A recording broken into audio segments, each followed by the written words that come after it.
Lieutenant Roberto Portales.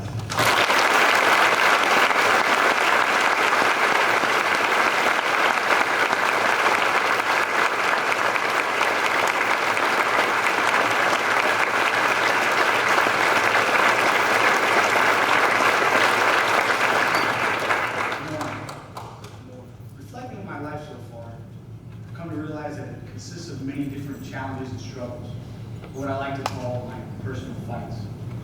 My fight to get an A in Mrs. Z's 7th grade social studies class, my fight to become a starting fullback here at Jesuit, my fight to graduate at the top of my class at Westbrook. These are just a few examples, but none of them come close to my first combat mission as a platoon leader in Afghanistan. After about 3 months of being in the country, I took over my first platoon. And literally the very first night after I took command, I received a call at about 3 or 4 o'clock in the morning. It startled me and I rolled out of bed out of a dead sleep. I struggled to answer the phone. On the other line, I heard the code words for a time-sensitive targeting mission. That meant that my platoon and I had to be ready to leave the base in less than 20 minutes to capture or kill a high-value target. So I rushed to wake up my soldiers, get dressed, and head to the operations center to receive the targeting package so I could put together a plan. After receiving the packet, I headed down to the assembly room with the trucks and soldiers. When I got down there, everybody was ready to go. Everybody gathered around me, and at an instant, everybody's eyes turned and focused intensely on mine. I stared back, somewhat confused, until my platoon sergeant looked at me and said, "So, sir, what's the plan?" At that moment, the gravity of the situation hit me. I realized that my decisions from that point on had life and death implications.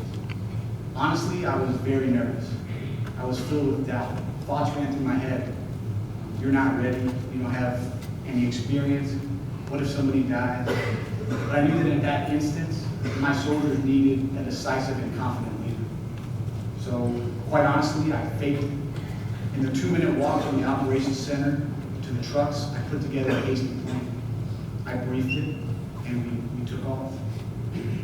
That 20-minute ride was one of the most stressful periods of my life, just thinking about what's going to happen when we actually get there.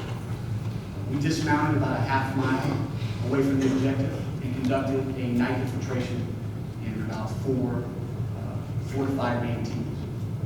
I can tell you nothing compares to the eeriness of walking down these back alleyways in Afghanistan with your night vision goggles, a cool breeze hitting you in the back of the neck, and that call to prayer echoing in the distance.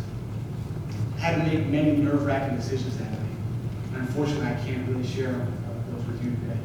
But bottom line, we captured the individual, the mission was successful, and nobody was injured.